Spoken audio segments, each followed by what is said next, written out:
Que ce soit dans notre vie personnelle ou professionnelle, s'il y a bien une situation qui en déstabilise plus d'un, c'est lorsque nous sommes confrontés à une objection. Non, Bélix, pas toi, tu es tombé dedans quand tu étais petit. Oui. Bon. Allez, viens, il est fixe. Alors comment traiter simplement et efficacement les objections? On en parle maintenant. Bonjour et bienvenue dans cette nouvelle brève. Avez-vous remarqué que dans la plupart des cas, lorsque nous sommes confrontés à des objections, que ce soit avec des collègues de travail, des collaborateurs, des clients, des fournisseurs et même à la maison, le réflexe classique, c'est d'éprouver un sentiment de mal-être, de gêne et un besoin de se justifier. Imaginez, vous êtes en train de faire une présentation auprès de votre direction et là on vous dit « Non mais là c'est même pas la peine, on va être complètement hors budget ». Ou encore vous rentrez à la maison après une longue journée stressante et harassante et vous êtes accueilli par une soupe à la grimace avec une phrase qui vient asséner le coup final du type « Tu rentres encore à pas d'heure, de toute façon c'est toujours pareil, ton travail passe avant tout le reste ». Alors dites-moi, en entendant ces phrases, vous sentez cette sensation d'injustice monter, le tout accompagné d'une belle envie de vous justifier? S'il te plaît, arrête, on n'est pas stupide. Mais passons, dans ce collège, personne me croit. Et oui, et c'est tout à fait normal, et c'est d'ailleurs la stratégie que nous avons appris à mettre en œuvre en étant enfants, face à des objections venant de nos parents ou de nos enseignants. Le problème, c'est que cela ne fonctionne pas du tout. Et c'est même la pire chose à faire, car cela revient à rajouter de l'huile sur le feu et donc aggraver la situation. Oh oui, voilà. Ta réponse à tout, toi, t'es extraordinaire, hein. Alors, comment faire? Eh bien tout d'abord, je vais vous dire quelque chose qui peut apparaître contre-intuitif.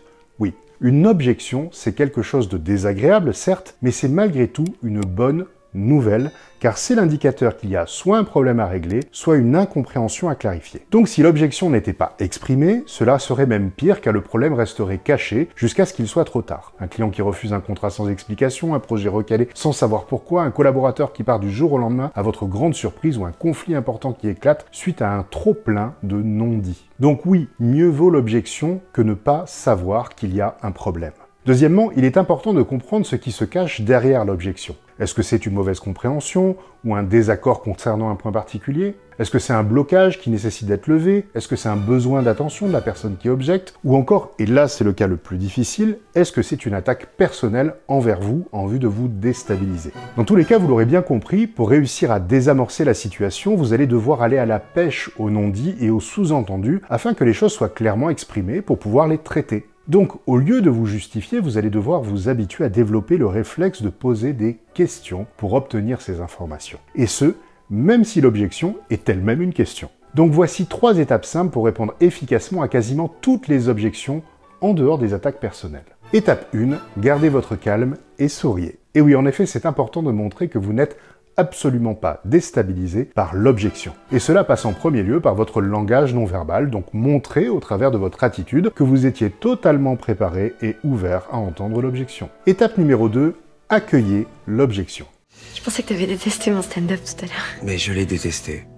Et oui, et pour cela, rien de plus simple, il suffit d'identifier le problème ou l'émotion sous-jacente et de dire « je comprends » ou « j'entends » juste avant. Alors si l'on reprend par exemple l'exemple de l'objection budgétaire lors de la réunion, bien cela peut donner quelque chose comme « j'entends que le respect des contraintes budgétaires est quelque chose d'important pour vous ». Ou encore, si l'on reprend l'exemple de la soupe à la grimace en rentrant à la maison, cela peut donner « oui, je comprends que tu sois déçu que je rentre tard régulièrement ». Et là, maintenant que vous avez amorti le coup en accueillant l'objection, il est temps d'accompagner l'objection au travers de l'étape 3, qui est de poser une question visant la résolution de l'objection. Et l'idée ici, c'est de poser une question calibrée permettant à votre interlocuteur d'exprimer le point important qui permettra de solutionner le blocage. Dans notre exemple numéro 1, la réponse complète pourrait être « J'entends que le respect des contraintes budgétaires est quelque chose d'important pour vous. Pourriez-vous nous indiquer les postes de dépenses vous amenant à penser que ce ne serait pas le cas ?»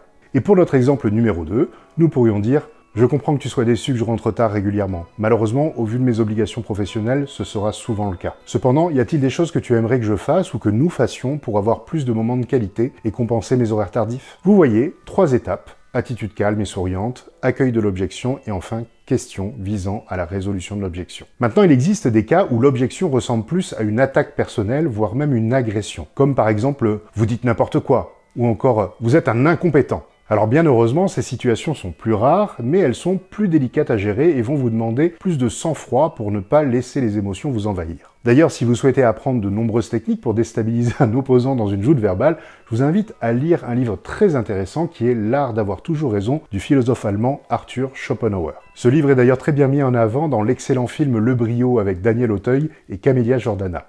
L'art de bien dire, convaincre, avoir raison. Ouais, c'est bien ça. Donc dans ce livre, vous y trouverez 37 stratagèmes pour apprendre à déstabiliser votre interlocuteur. Alors rassurez-vous, nous n'allons pas voir les 37, mais voici plutôt 2 méthodes simples et efficaces pour pouvoir déstabiliser votre interlocuteur dans ce genre de situation. Notre objectif ici, ça va être de rechercher un non spontané chez notre opposant, qu'il le prononce ou non, afin qu'il se contredise lui-même et accepte d'échanger de nouveau de manière ouverte. Les 2 méthodes que je vous propose sont la généralisation et les fausses conclusions.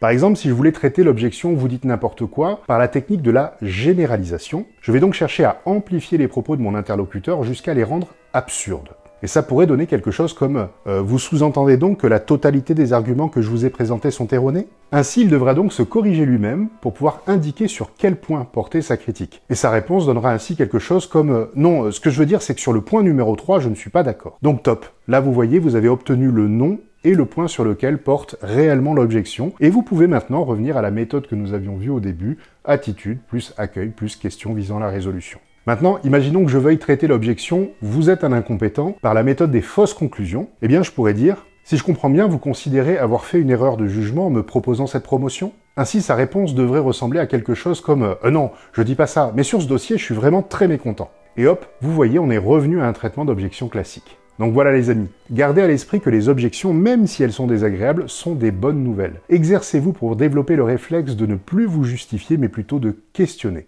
Demandez-moi pourquoi. D'accord. Pourquoi? Pourquoi quoi? Soyez précis, mon vieux. Pourquoi n'êtes-vous pas satisfait? Et quant à moi, je vous dis à la semaine prochaine pour une nouvelle vidéo. À bientôt. Et n'oubliez pas, vous pouvez télécharger gratuitement un extrait de mon livre Bon Manager, mode d'emploi pour pouvoir le découvrir. Le lien est dans le descriptif de la vidéo. Et pour vous abonner, vous cliquez à gauche, et pour voir une autre vidéo, vous cliquez à droite. Allez, à bientôt.